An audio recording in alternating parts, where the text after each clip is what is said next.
Guys अब हम लोग देखते हैं एक्सरसाइज 11.1 का क्वेश्चन नंबर 1। तो क्वेश्चन नंबर 1 क्या है? Draw a line segment of length 7.6 centimetre and divide in the ratio 5:8, measure two parts. तो हम लोगों को क्या करना है, एक लाइन सेगमेंट खींचना है 7.6 सेंटीमीटर का और उसको डिवाइड करना है 5:8 के रेशियो में और दोनों पार्ट्स को मेज़र भी करना है। ठीक है, तो ये एक लाइन खींच ली ए बी जिसकी लेंथ कितनी, 7.6 सेंटीमीटर। ठीक है, तो हम लोगों को इस लाइन को 7.6 सेंटीमीटर लाइन को 5:8 के रेशियो में डिवाइड करना है। ठीक है, तो कैसे करेंगे, हम लोग लिख लेते हैं 5:8। तो इसको हम लोगों ने प्रीवियस वीडियो में देखा था कैसे बनाते हैं किसी गिवन लाइन को। अगर हम लोगों को डिवाइड करना है किसी गिवन रेशियो में तो क्या करते हैं, इन दोनों को ऐड कर लेते हैं। तो क्या आएगा, 5 + 8 = 13। ठीक, तो ए बी लाइन है हमारी 7.6 सेंटीमीटर की। इसके बाद हम लोग क्या करते हैं, लाइन ड्रॉ करने के बाद पॉइंट ए से एक एक्यूट एंगल खींचते हैं। ठीक है, और फिर जितने ये हमारे 5 + 8 करके ऐड करके जो 13 आया है, उस लाइन जो एक्यूट एंगल वाली लाइन हम लोग खींचते हैं उसमें 13 उसके डिवीज़न करने होते हैं यूजिंग कंपास। ठीक है, तो चलिए स्टार्ट करते हैं। ठीक, तो ये हम लोगों ने एक्यूट एंगल बना लिया और ये वाली जो लाइन है थोड़ी सी लंबी खींची लाइन, क्योंकि हम लोगों को 13 डिवीज़न बनाने हैं। अब हम लोग इसमें 13 डिवीज़न कैसे बनाएंगे, तो जितने भी डिवीज़न होंगे सबकी लेंथ बराबर होगी। तो हम लोग क्या करते हैं, ए पॉइंट से हम लोग आर्क खींचते हैं, किसी भी डिस्टेंस की किसी भी लेंथ की एक आर्क खींचते हैं ए पॉइंट से। ठीक, फिर क्या करेंगे, इसी लेंथ की 13 आर्क्स टोटल खींच लेंगे। तो ये हमारी पहली आर्क है, फिर दूसरी यहीं से खींचते हैं इसी पॉइंट से, दूसरी आर्क, फिर तीसरी आर्क। ऐसे हम लोगों को टोटल 13 आर्क्स खींचनी है। तो ये हमारी टोटल 13 आर्क्स हो गई। ठीक, अब हम लोग क्या करते हैं, इनकी नेमिंग कर लेते हैं। क्योंकि हम लोगों ने AX लाइन पे खींची तो मान लेते हैं ये आर्क्स हमारी क्या है, A1, A2, A3, A4, A5, A6। ये जो हमारे पॉइंट्स हैं इनकी नेमिंग कर ली है हम लोगों ने, A7, A8, A9, A10, A11, A12 और A13।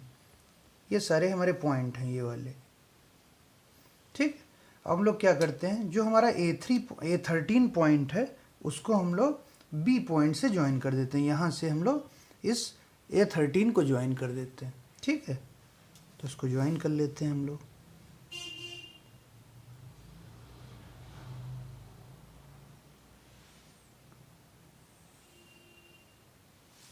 तो ये हम लोगों ने इसको ज्वाइन कर लिया। अब इसके बाद हम लोगों को क्या करना है, ये जो लाइन हमारी A13B है इसी के पैरेलल एक लाइन हम लोगों को खींचनी। कहाँ से खींचनी होगी, A5 से, क्योंकि हमारा रेशियो क्या है, 5:8। मतलब ये पोर्शन हमारा 5 का हो जाएगा और ये पोर्शन हमारा 8 का। तो हम लोग A8 जो हमारा 13th पोर्शन है वो यहाँ से 8th पोर्शन होगा। ठीक है, तो हम लोगों ने क्या किया, A13 को B से ज्वाइन कर दिया। अब A13B के पैरेलल एक लाइन A5 से खींचेंगे। ठीक, तो उसके लिए हम लोग क्या करते हैं, हम लोग एक आर्क लगाएंगे A13 से, किसी भी लेंथ की एक आर्क लगाते हैं। उन्होंने क्या किया, A13 से एक आर्क लगा ली। ठीक, A13 से एक आर्क लगाई और फिर हम लोग क्या करते हैं, इसी लेंथ की एक आर्क A5 से लगा देते हैं। ठीक, तो A5 से इसी लेंथ की एक आर्क हम लोगों ने लगा दी। ठीक, अब क्या करते हैं, हम लोग इस डिस्टेंस को मेज़र कर लेते हैं, इसमें कंपास में ही ले लेते हैं इस डिस्टेंस को। ये जो डिस्टेंस है इसको हम लोग कंपास में ले लेते हैं।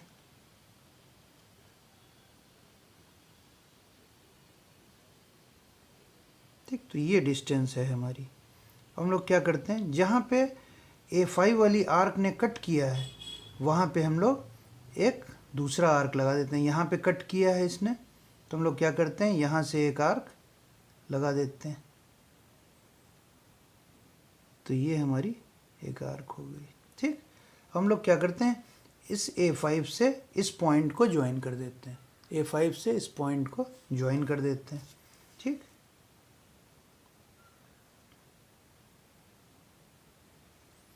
ये हमारा A5 है और ये हमारा पॉइंट है। ठीक, इसको ज्वाइन कर दिया, तो ये वाली जो लाइन है हमारी वो A13B के पैरेलल लाइन है। ठीक है, तो इसकी हम लोग नेमिंग कर देते हैं। ठीक, तो मान लेते हैं ये वाला पॉइंट हमारा C है। तो ये लाइन हमारी A13B के पैरेलल लाइन हो गई है, और जहाँ पे कट कर रही है उसको हम लोगों ने C पॉइंट मान लिया। तो A5C is parallel to A13B। ठीक है, this is our required division of the given line which is of 7.6 centimetre, और उसको हम लोगों ने 5:8 के रेशियो में डिवाइड कर लिया। अब हम लोग क्या करते हैं, इसके स्टेप्स ऑफ कंस्ट्रक्शन लिख लेते हैं। ठीक है, तो हम लोगों को कोई भी क्वेश्चन एग्जाम में आएगा उसका स्टेप्स ऑफ कंस्ट्रक्शन भी हम लोगों को लिखना होगा और जस्टिफिकेशन भी लिखना होगा। तो पहले हम लोग इसके स्टेप्स ऑफ कंस्ट्रक्शन लिख लेते हैं। ठीक है, तो हम लोगों ने सबसे पहले क्या किया था, हम लोगों ने एक लाइन खींची थी, AB लाइन खींची थी 7.6 सेंटीमीटर की। तो हम लोग क्या लिखेंगे, draw a line segment of 7, draw a line segment AB of 7.6 centimetre. ठीक है, ये लिख लेते हैं। ठीक, तो हम लोगों ने लिख लिया draw a line segment AB of 7.6 centimetre. फिर हम लोगों ने क्या किया था, ए पर एक एक्यूट एंगल बनाया था। ठीक, तो लिख लेंगे make an acute angle at A and draw AX। तो ए पे हमने एक्यूट एंगल बनाया था और फिर हम लोगों ने एक लाइन खींची थी AX। ठीक, अब ये लिख लेते हैं हम लोग, तो make an acute angle at A and draw AX line खींच लेते हैं हम लोग। ठीक, फिर हम लोग क्या कर रहा था, हम लोगों ने इस AX लाइन के 13 इक्वल डिवीजन किए थे। ठीक, यूजिंग कंपास। ठीक, तो वो लिख लेते हैं हम लोग, make 13 equal division of AX using compass. ठीक है, तो जो हम लोगों ने किया है वही हम लोगों को वर्ड्स में लिख देना है, make 13 equal division of AX using compass. ठीक, फिर उसके बाद हम लोग क्या करते हैं कि हम लोगों ने A13 से B को ज्वाइन कर दिया था, वो लिख लेते हैं। तो ज्वाइन, अच्छा उसके पहले हम लोगों ने क्या किया था, सबकी नेमिंग करी थी। ठीक, तो these 13 divisions are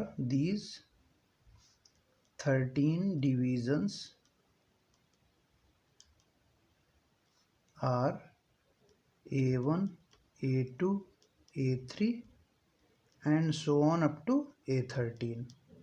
ठीक, ये हमारे 13 डिवीज़न हो गए। ठीक, इसके बाद हम लोगों ने क्या किया था, A13 से B को ज्वाइन कर दिया था।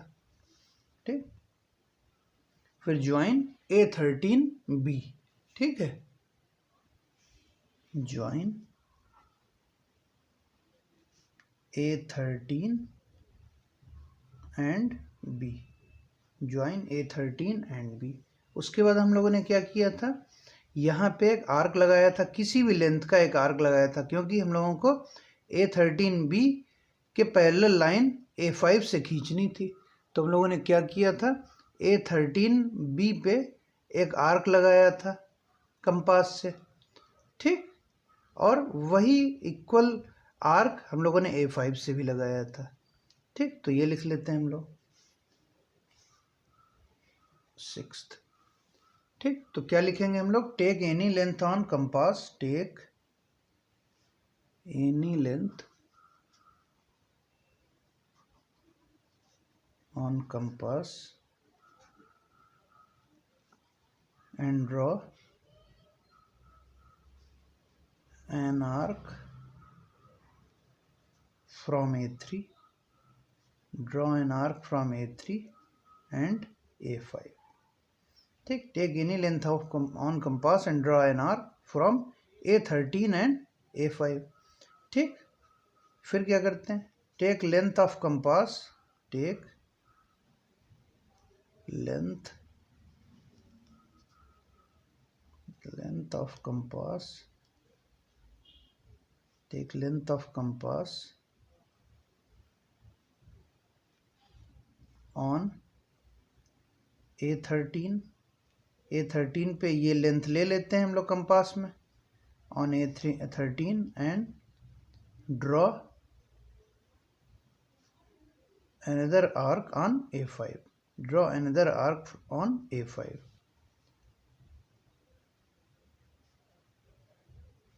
on A5. ठीक, तो ये हो गया हम लोगों का।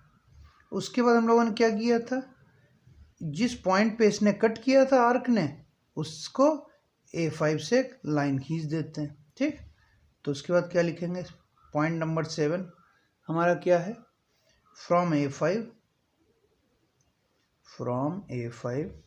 Draw A5C parallel to A13B, draw A5C parallel to A13B. ठीक, meeting AB at C, meeting AB at C. ठीक, तो इसके बाद हम लोग क्या लिखेंगे, then C divides line AB into 5:8 ratio. ठीक, तो जो हम लोगों ने किया था वही लिखना है। फिर उसके बाद क्या लिखेंगे, then C divides line AB in ratio 5:8। ठीक, तो इस तरीके से ये हमारा कंस्ट्रक्शन कंप्लीट हुआ। अब हम लोगों को इसका जस्टिफिकेशन लिखना है। ठीक, तो जस्टिफिकेशन के लिए हम लोग क्या करेंगे, जो हम लोग चैप्टर नंबर 6 में बीपीटी थ्योरम पढ़ी थी हम लोगों ने, हम लोग उसका यूज़ करेंगे और इसका जस्टिफिकेशन लिख देंगे। ठीक है, तो इसका हम लोग जस्टिफिकेशन लिख लेते हैं। तो हम लोगों ने क्या किया, ट्रायंगल बना लिया, ये समझने के लिए इधर बना लिया। तो क्या है हमारा ट्रायंगल, A5C और A13B। तो दो ट्रायंगल बन रहे हैं हमारे, A5C और A13B। तो हम लोगों ने थ्योरम 6.1 चैप्टर नंबर 6 में पढ़ा है कि अगर कोई भी ट्रायंगल होता है हमारा, उसकी किसी साइड के पैरेलल एक लाइन अगर खींचते हैं और वो लाइन अगर किन्हीं दो डिस्टिंक्ट पॉइंट पे इंटरसेक्ट करती है, तो ट्रायंगल की जो बची हुई रिमेनिंग साइड्स हैं उनको इक्वल रेशियो में डिवाइड करती है। ठीक, तो मतलब ये पैरेलल लाइन है इस लाइन के, तो ये इसको और इसको इक्वल रेशियो में डिवाइड करेगी। ठीक है, तो हम लोग इसका जस्टिफिकेशन लिख लेते हैं। तो जस्टिफिकेशन में हम लोग क्या लिखेंगे, in triangle A5C and A13B। तो इसमें क्या है हमारे, A5C is parallel to A13B। ठीक, A5C is parallel to A13B। ठीक है, तो हम लोग अब क्या लिखेंगे, A5 अपॉन A5 A13 बराबर AC upon CB। A5 upon A5 A13 divide by बराबर AC अपॉन CB। ये हम लोगों ने कहाँ से लिखा, बाई बीपीटी थ्योरम जो थी हमारी 6.1 में, और ये कौन सी थ्योरम थी, 6.1, इसका हम लोगों ने यूज़ किया। ठीक, अब हम लोग क्या लिखेंगे इसमें। ठीक, तो अब हम लोग क्या लिखेंगे कि A5 और A5 A13। ठीक, hence A5 upon A5 A13, ये हमारी कितनी है, A5 हमारी 5 है और A5 A13 हमारी 8 है। तो इसको लिख लिया 5/8। तो ये हम लोगों ने कैसे बनाया, तो इसके आगे हम लोग क्या रीज़न लिखेंगे, बाई कंस्ट्रक्शन। By construction. ठीक है, तो क्या लिख लिया हम लोगों ने इसके आगे, बाय कंस्ट्रक्शन। तो ये हमारा फर्स्ट है, ये हमारा सेकेंड है। तो यूजिंग 1 and 2, अब दोनों की लेफ्ट साइड बराबर है हमारी, तो क्या हो जाएगा, AC upon CB is equal to 5/8। तो क्या हम लोग लिखेंगे, यूजिंग 1 and 2, तो क्या हो जाएगा, AC अपॉन CB बराबर 5/8। तो यही तो हम लोगों को जस्टिफाई करना था कि हमारी AC अपॉन CB 5:8 की आती है।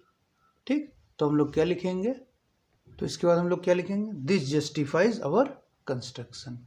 ठीक है, तो दिस जस्टिफाइज अवर कंस्ट्रक्शन। ठीक है।